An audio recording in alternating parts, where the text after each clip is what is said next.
Hello friends, आप सबका GS with Utkarsh YouTube channel पर स्वागत है।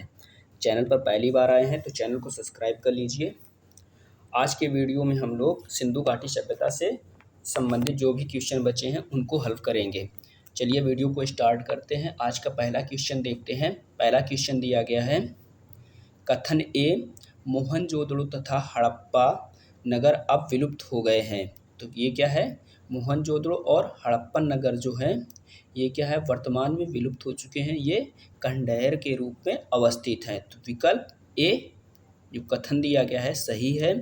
कारण दिया गया है वह खुदाई के दौरान प्रकट हुए थे। तो ये क्या है, ये भी सही है, लेकिन जो कारण है कथन की सही व्याख्या नहीं करता है। तो विकल्प बी सही हो जाएगा। नेक्स्ट क्वेश्चन देखते हैं। हड़प्पन संस्कृति के संदर्भ में शैलकृत स्थापत्य के प्रमाण कहाँ से मिले हैं। शैलकृत स्थापत्य के जो प्रमाण मिले हैं, भारत के गुजरात राज्य के धौलावीरा स्थल से शैलकृत स्थापत्य के प्रमाण मिले हैं।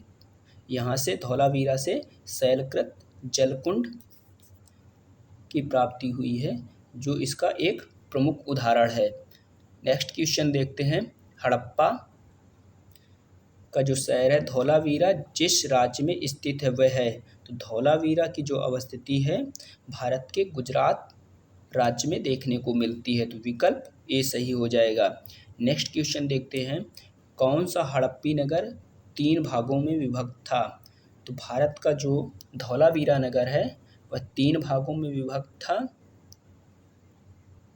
धौलावीरा शहर जो है 3 भागों में विभक्त हुआ करता था। इसकी नगर आकार की जो थी आयताकार हुआ करती थी। 3 भाग इसके हुआ करते थे। एक भाग में किले का निर्माण होता था, मध्य नगर हुआ करता था और निचला नगर हुआ करता था। नेक्स्ट क्वेश्चन देखते हैं। निम्नलिखित में से कौन से स्थल में 3 नगरों के अवशेष प्राप्त हुए हैं। तो धौलावीरा शहर जो है ये 3 भागों में विभक्त हुआ करता था। तो विकल्प डी सही हो जाएगा। नेक्स्ट क्वेश्चन देखते हैं। निम्नलिखित में से कौन सा प्राचीन नगर अपने उन्नत जल संचयन और प्रबंधन प्रणाली के लिए सुप्रसिद्ध है, जहां बांधों की श्रृंखला का निर्माण किया गया था और संबद्ध जलाशयों में नहर के माध्यम से जल को प्रवाहित किया जाता था। तो ये जो सारी सुविधाएं थीं जल प्रबंधन से संबंधित, इसको देखने को मिलता है भारत के गुजरात राज्य के धौलावीरा जगह में ऐसी व्यवस्था की गई थी, जहां पर उचित जल प्रबंधन और सिंचाई प्रणाली के लिए व्यवस्था निर्मित की गई थी। तो विकल्प ए सही हो जाएगा। नेक्स्ट क्वेश्चन देखते हैं। एक उन्नत जल प्रबंधन व्यवस्था का साक्ष्य प्राप्त हुआ है। तो ये धौलावीरा से प्राप्त हुआ है। नेक्स्ट क्वेश्चन देखते हैं। निम्नलिखित में से किस स्थल से द्विशव संस्कार का प्रमाण मिला है। डबल बरीड का जो प्रमाण मिलते हैं वह सर्वाधिक जो प्राप्त होते हैं वो लोथल से प्राप्त होते हैं। यहाँ से 3 युगल समाधिकरण के साक्ष्य मिले हैं। कालीबंगा जो राजस्थान के हनुमानगढ़ जिले में पड़ता है, वहाँ से भी युगल समाधिकरण के प्रमाण मिलते हैं। और जब फिर राखीगढ़ी जो है ये हरियाणा में पड़ती है, यहाँ से भी युगल समाधान के साक्ष्य मिलते हैं। तो विकल्प में दिए गए हैं कुंतासी, धौलावीरा, लोथल और कालीबंगा। तो धौलावीरा, कालीबंगा और लोथल। कालीबंगा से भी युगल समाधान के साक्ष्य मिलते हैं, फिर लोथल से भी प्राप्त होते हैं। तो विकल्प सी और डी सही हो जाएंगे। नेक्स्ट क्वेश्चन देखते हैं। हड़प्पन स्थल सनौली के अभी हाल में उत्खननों से प्राप्त हुए हैं। तो हड़प्पन शहर जो है ये सनौली उत्तर प्रदेश में ये जगह पड़ती है। ये उत्तर प्रदेश के बागपत जिले के बरौत तहसील में एक गांव पड़ता है सनौली। तो यहाँ से क्या हुआ है, मानव समाधान के साक्ष्य प्राप्त हुए हैं। 125 मानव समाधान प्राप्त हुए हैं, जिनको उत्तर से दक्षिण दिशा में दफनाया गया था। तो विकल्प ए सही हो जाएगा। नेक्स्ट क्वेश्चन देखते हैं। हड़प्पा सभ्यता का स्थल मांडी भारत के किस राज्य में स्थित है। तो तो मांडी शहर जो है, मांडी जो जगह है ये भारत के उत्तर प्रदेश राज्य में अवस्थित है। तो उत्तर प्रदेश के मुजफ्फरनगर ज़िले में एक गांव पड़ता है मांडी। ये हाल ही में चर्चा में रहा था। उस चर्चा का प्रमुख कारण क्या है? खुदाई के दौरान यहाँ से प्राचीन आभूषण, सिक्के, बर्तन आदि के यहाँ से साक्ष्य मिले हैं। तो विकल्प डी सही हो जाएगा। नेक्स्ट क्वेश्चन देखते हैं। वस्त्रों के लिए कपास की खेती का आरंभ सबसे पहले किया गया है। तो वस्त्रों के लिए कपास की खेती का सबसे पहले उत्पादन कहाँ किया गया है? भारत में। तो इसके प्रमुख साक्ष्य मोहनजोदड़ो, हड़प्पा और राखीगढ़ी में देखने को मिलते हैं। यहाँ से ये क्या है? ये इसके साक्ष्य मिले हैं कपास के। नेक्स्ट क्वेश्चन देखते हैं। निम्नलिखित में से कौन से लक्षण सिंधु सभ्यता के लोगों का सही चित्रण करते हैं? विकल्प पहला दिया गया है, उसके विशाल महल और मंदिर होते थे। सिंधु घाटी सभ्यता की विशेषता से संबंधित विकल्प दिया गया है। पहला विकल्प दिया गया, उनके विशाल महल और मंदिर होते थे। महल जो होते थे 1 मंजिला से लेकर 2 मंजिला, 3 मंजिला अर्थात बहुमंजिला हुआ करते थे। यहाँ तक तो ये विकल्प सही है। फिर यहाँ के लोग मंदिर का निर्माण नहीं करते थे। तो विकल्प क्या है? पहला गलत हो जाएगा। दूसरा विकल्प दिया गया है, वे देवियों और देवताओं दोनों की पूजा करते थे। तो यहाँ से मात्र देवी की मूर्तियाँ प्राप्त हुई हैं, जब फिर प्रोटो शिवा की भी मूर्ति प्राप्त हुई। इससे पता क्या चलता है कि ये लोग देवी और देवताएं दोनों की पूजा करते थे। विकल्प 2 सही है। तीसरा विकल्प दिया गया है, वे युद्ध में घोड़ों द्वारा खींचे गए रथों का प्रयोग करते थे।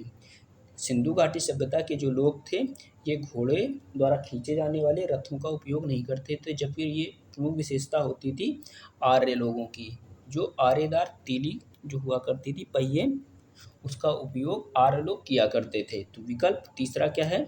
गलत हो जाएगा। तो विकल्प सही हो जाएगा। विकल्प केवल 2 सही है।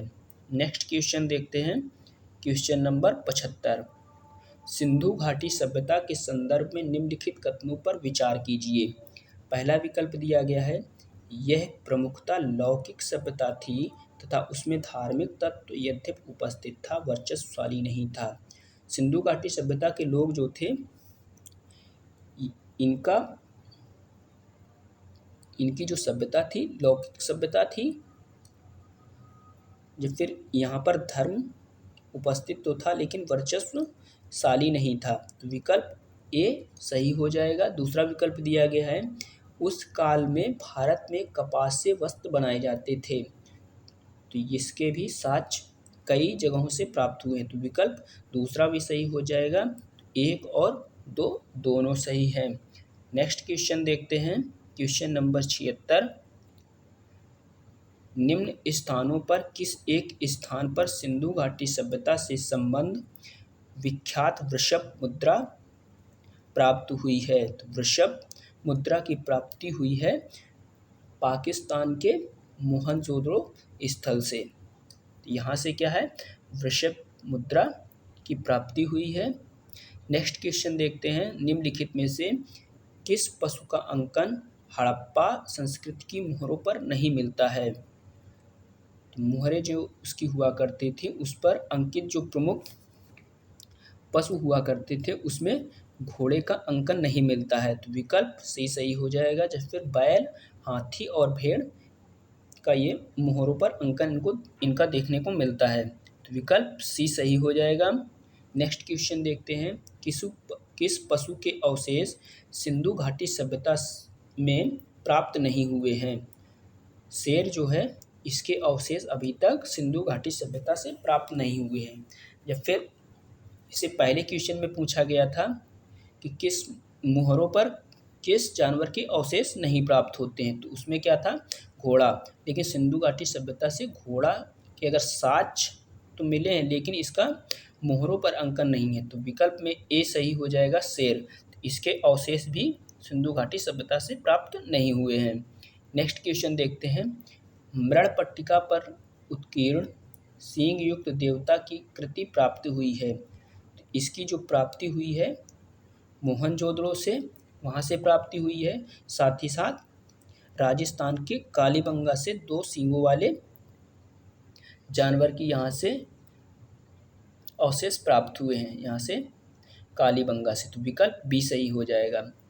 नेक्स्ट क्वेश्चन देखते हैं, निम्नलिखित में से कौन सी सभ्यता नील नदी के तट पर पनपी। मिस्र की जो सभ्यता थी ये नील नदी के तट पर विकसित हुई थी। जो मिस्र की सभ्यता है नील नदी के तट पर विकसित हुई थी। या फिर मिस्र जो है ये रेगिस्तान में पड़ता है। अगर यहाँ पर नील की अवस्थिति न होती तो यहाँ पर सभ्यता का विकास नहीं होता।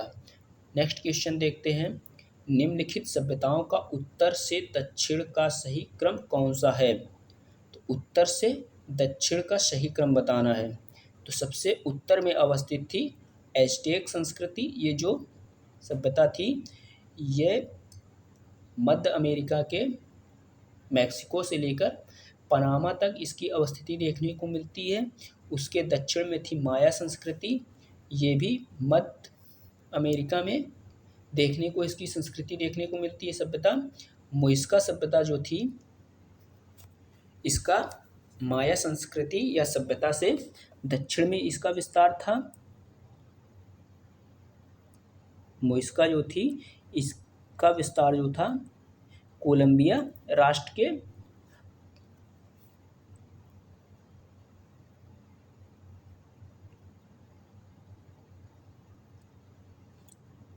मुइस्का जो सभ्यता थी कोलंबिया राष्ट्र के पूर्वी भागों तक इसका विस्तार था।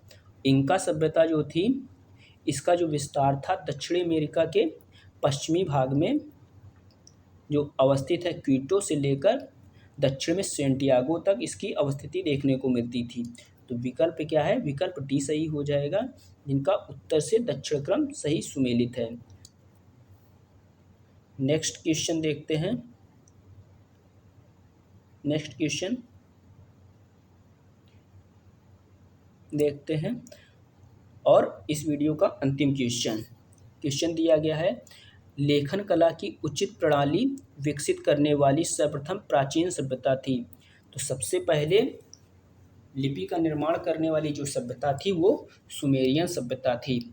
आज के वीडियो को यहीं तक रखते हैं। नेक्स्ट वीडियो में हम लोग वैदिक काल से संबंधित क्वेश्चनों को हल करेंगे। चैनल को सब्सक्राइब जरूर कर लीजिए और वीडियो को ज़्यादा से ज़्यादा अपने दोस्तों के पास शेयर कीजिए। Thank you.